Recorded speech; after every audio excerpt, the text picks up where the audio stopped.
Hey friends. I having a lovely morning. It's about 8:30 and Annalise and Katie are both still asleep. I've already had a session this morning from 7 to 8, which is rare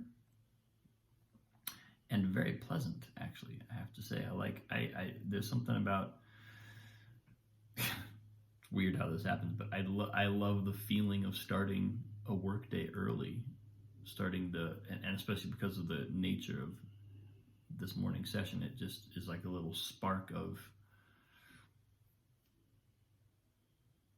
it feels like movement has happened. The engine is running at an early time of day, which is something that I guess I'm just appreciating. And I actually, as I was meditating this morning, I was starting to think there's something that came through, and I wanted to really follow up on my post from yesterday, because the crux of my post yesterday, it was an incredibly long post, so if you didn't watch all of it, I forgive you. But the crux of it was about I had an experience, and I was having a conversation with a coach, and I was basically sort of being made aware of the fact that I was allowing a set of circumstances and another person to determine my emotions. And then I was thinking about a conversation that I might or might not have and how to go about having it, but all framed from the point of view of, if I can get a certain response from them, that'll give me the emotions I want. And what my coach was basically saying was, that's not going to work. You should put that strategy down, kick that strategy to the curb, because you are responsible for your own emotions. I control my own emotions. And this is something that Sadhguru says. I've heard him say it any number of times, and like you watch these videos where he's being asked questions or whatever, and people ask him the question, what do you do about anger? What do you do if you feel, what do you do if you're thinking, if you're doing this and someone else does X? And and the answer is always, you can't control what happens outside of you. You have 100% control over what happens within you. That is the control. That's the lesson. That's the thing to realize and the thing to take hold of. Because as I was saying yesterday, if I'm operating from the point of view of, if I can get this person to give me X response, then I will feel X. A certain set of that frames my actions. Now I am operating within a framework that receives as a given that this person's response will determine my emotions. As soon as that goes, as soon as I actually genuinely, not just sort of intellectually, but really emotionally detach from that, disconnect everything in my own control, everything in my own awareness, my own emotional response, my own emotional reality from the outcome of the conversation or the whatever I'm hoping to receive from the other person. As soon as those things are completely detached, a completely different set of action steps presents itself. It's like, it's not, the game board is a different game board, and the pieces on the game board are different pieces, and they're in different places, and none of the options. It's like a choose your own adventure book, where it's not just that you select a different option from among the 4 available choose your own adventure options. You're actually reading a different book. The options are completely different. And when that really sinks in, it changes everything. And the reason why I wanted to kind of reiterate this is all a lot of what I just said is sort of summarizing what I felt yesterday and what came up yesterday. But this morning, I just noticed myself doing the same thing again with another situation in my life, and I realized, because I'd had this kind of powerful check-in yesterday, I realized, oh my God, I'm doing it again. This thing of controlling my own emotions is so big. It's so big. It's like, I think every person, I'd go out on a limb and say every personal and every professional challenge that I face would be, if not surmounted, completely reframed by this change, by this one change. If I get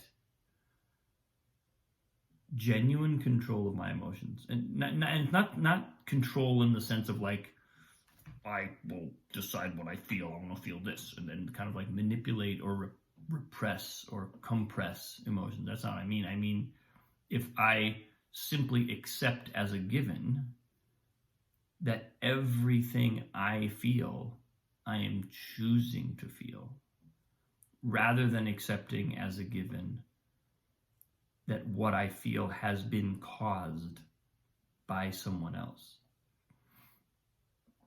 That's the big change. That's the big one.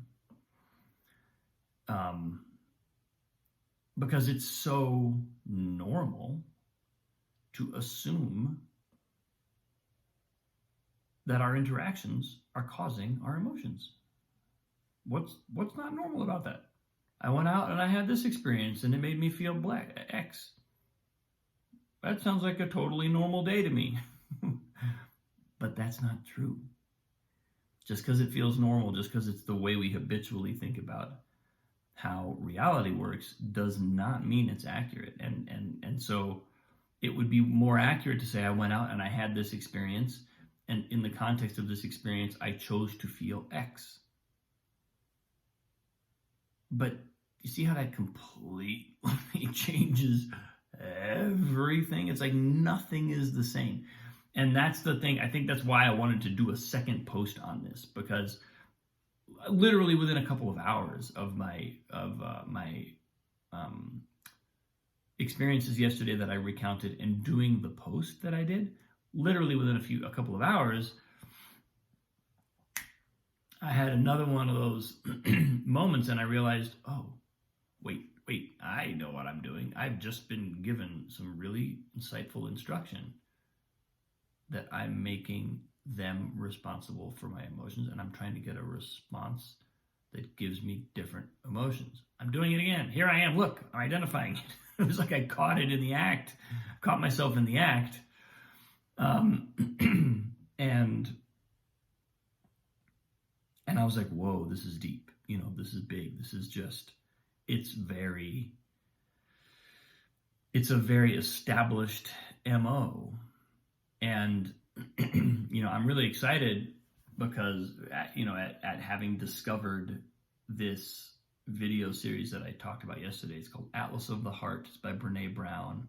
And she basically, we're at the beginning of it, but she's basically walking a group of people through a variety of emotions, with one of the goals being to build greater language capacities around emotion. So in other words, being able to describe and use words to describe nuances and details and distinctions among our emotions that we currently don't really, that because of the oversimplified language that we use, we actually iron out details out of our own experience, and we kind of oversimplify our own experience. I mean, how horrible to be trapped in a situation where we're constantly oversimplifying our own experience to the point where we can't really gain the wisdom from it, or to the point where we think we're expressing emotion, right? I think I'm expressing something, but I'm really just venting a certain aspect of that emotion, and it releases pressure, but I don't process or experience the full spectrum of what that emotion really is. It means that there's like constant, even among emotionally expressive people, you could be a very emotionally expressive person and still be totally repressed, because so many aspects of what's happening and so many aspects of what we're feeling don't really come online. So I'm excited by that. I'm excited by the kind of journey into more detail on that. But I'm also excited by really taking ownership of the truth that I control my own emotions, and that no experience, no relationship, no set of circumstances, nothing outside of myself determines those emotions. That's not something where I can be like, I mean, I'd love to be so optimistic as to say, that is how I shall perceive reality from this moment forward. But I suspect that I may relapse here and there.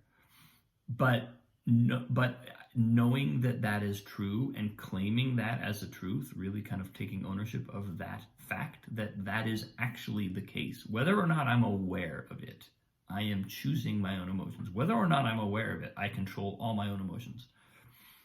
And how aware I am of it is going to determine the level of skill and dexterity and mastery that I can bring to the process of taking control of my own emotions, right? And how, to the extent to which I'm continuously in an awareness of that, is the extent to which I'll be able to leverage that power in circumstances where I'm going to have habitual responses and feel like, okay, this is what this is making me feel.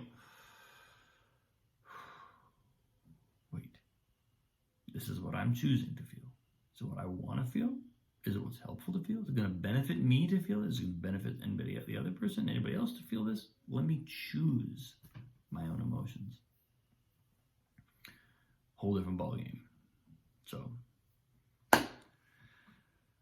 thanks for watching, people. I appreciate you, love you.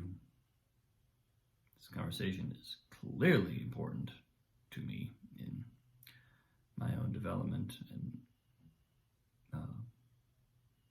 learning some of these kind of deeper life skills. So much love. Have a great day. I'll see you tomorrow.